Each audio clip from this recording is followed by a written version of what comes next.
This is the best piece of marital advice I got that I didn't even know that I needed. But if I can be honest, this information has been a game changer in my marriage. So about almost 2 years ago, me and my husband had just got engaged and we was at a wedding, and I was literally ear hustling because him and one of his friends was talking.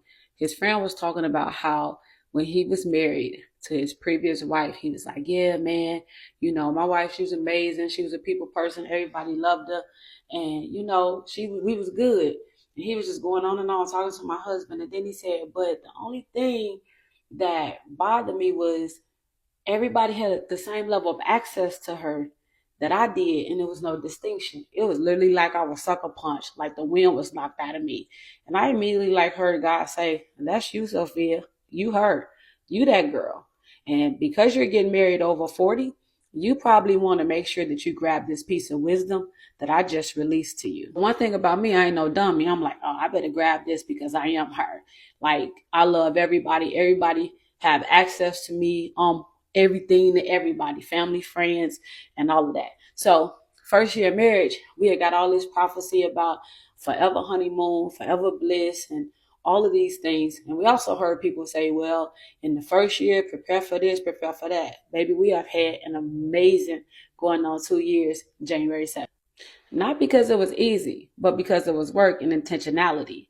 And so one of the things that I did was make sure that I held on to, girl, you better start making clear distinctions because you show up for everybody emotionally, spiritually. You just so available, like relationally, family, friends, like you're there, you're her. And you better start making some clear distinction and be very intentional about it.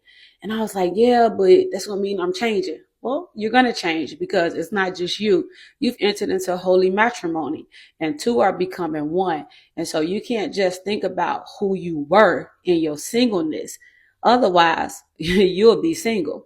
You now have to think as a wife. And if you're going to have a healthy marriage, you want to start making sure that there's some distinction and there's some exclusivity between your spouse and everything you do and everything you are to everyone else. So I did. I think she's absolutely correct. Exclusivity. But modern women don't know exclusivity. They know rotations. We have to share them. Even when we're dating them, we have to share them. And we all have to provide for the master. Modern women are like that, like they want a bunch of men to chase after them, but then at the same time, they're scared to get cheated on. You want commitment, but you're scared to commit.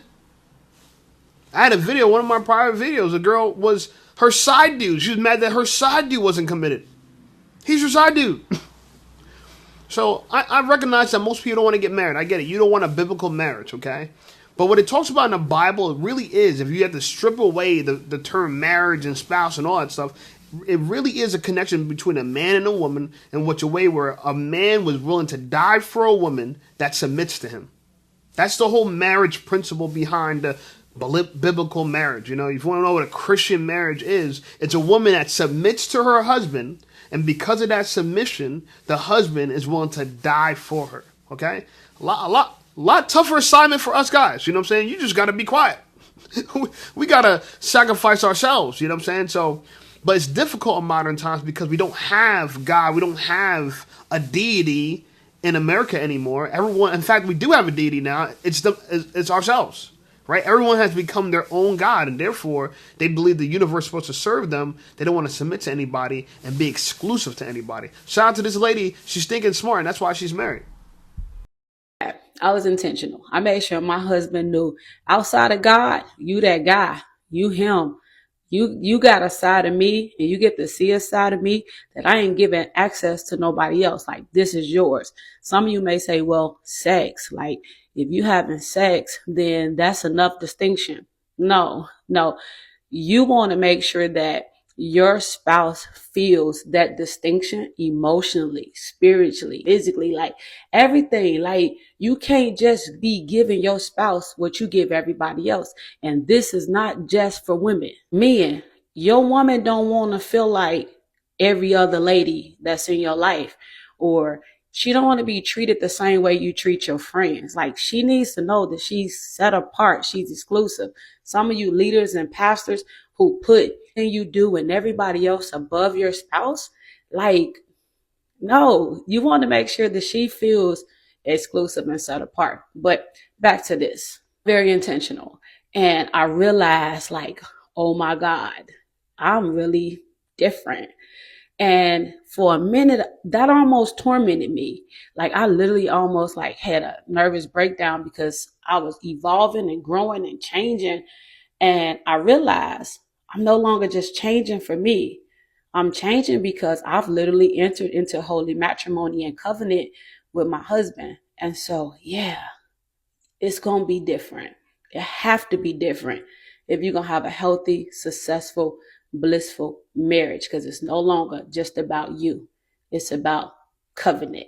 So I said that to say this to many of you. Start making sure that you take assessment of who you are now. Like, I didn't pay attention to it because I never really thought I'd be anybody's wife. So I didn't pay attention to that. And I feel like I want to give this wisdom to somebody so that you can experience the fruit of your marriage because you have made sure that your spouse feels significantly different from everybody else. That's a beautiful thing because it will literally release fruit in your life. And so um, start doing that now. Start making some changes. Start making some adjustments.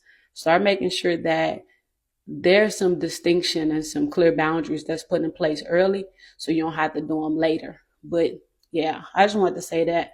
I pray that bless you because it blessed me. And that's what clear distinction means. It's not just sex. It's not just sex. It's not just, okay? That should not be the only thing that makes your spouse different from everybody else. It's not just, just have to emphasize that. You want to make sure that your spouse understands that. Okay, all right. I think we got the point. She said it a bunch of times. I'm probably gonna have to blur it out. So she said the triple X. Okay, we're trying to collaborate with YouTube. I'm trying to do the right thing. By the way, shout out to all my subscribers. I got this hat for sale. Go check out the store tab on my YouTube channel. We got this hat for sale, limited supplies. People been asking about it, so you know what? I put it up. Got a limited supply, so when it's out, it's out.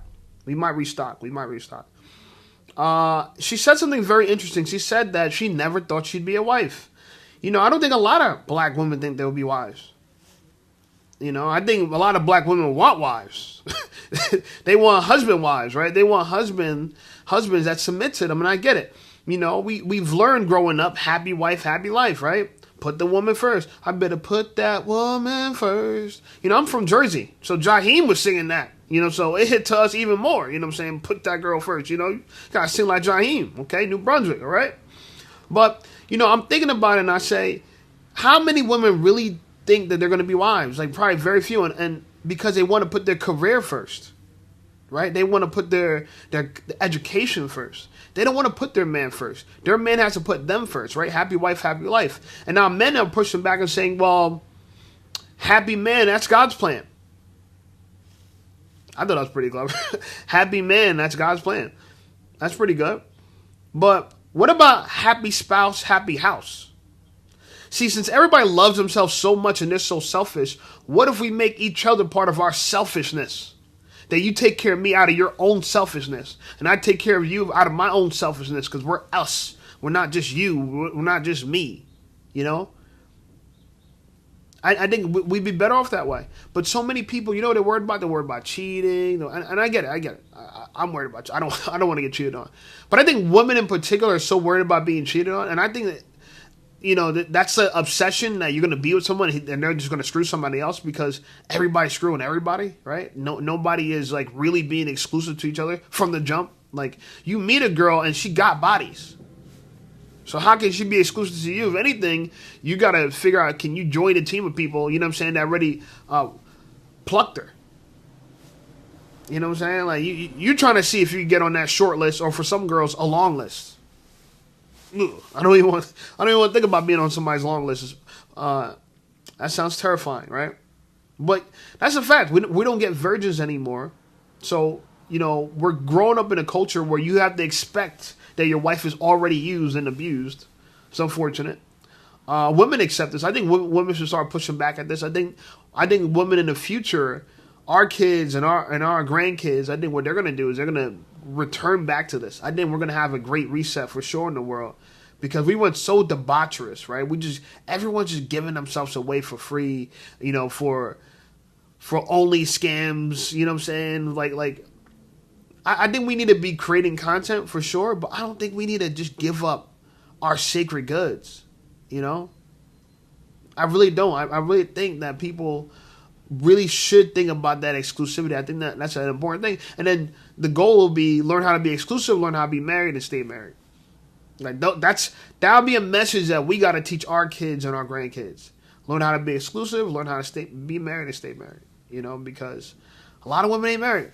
A lot of, and they say it's going to get worse. They say it's going to get worse. They're going to say a lot of women are going to be single and childless, in the next 5 years. By 2030, we're going to see a lot of it, and by then I'll be 2030, 5 years from now, I'll be 43, and I might wait till then to have kids. I don't know. I've been thinking about it. Do you guys have kids? What y'all thinking about this? Y'all have women that can't cooperate? Right now, I feel like it's you don't want to rush into something. If you're a single man and you have the opportunity, you don't want to rush into something. You really don't.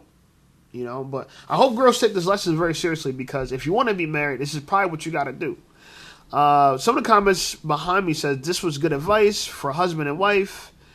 Another person said this is why God isolated me, because I was too social and on the go. Yeah. And you know what? I think it's important to make sure that it's your spouse. People are not getting married anymore, and I get that they don't want to get married. And we live in this world where everyone wants to take a test drive of people, per se. And I get it, and you never really know what you're going to get when you get married, because they might change, they might get worse, who knows? But, for people that want to be with someone long term, they really should probably thinking about these things. You know what I'm saying? I think it's wise to really think about it. She said, this was good. It's like having a special reserve for only my husband. Exactly. And how many girls have that special reserve? What can you give to me that you haven't given to somebody else? That's what Kevin Samuels said. I agree with that. What can you do for me that you haven't done for everything a girl's doing for you? You're like the 3rd, 4th, 5th, 6th, 7th, 8th, 9th, 10th, 12th, 30th person she's done it for. And now you're supposed to think that she's just going to be exclusive to you and only you, and not be 32, 33, 34. You know what I'm saying? Like not go on after you. So, I don't know. That's my thoughts on it. What are you guys' thoughts on it? Like the video, subscribe to the channel blowing up. I appreciate you guys. Check out some of my other videos, and I'll see you over there.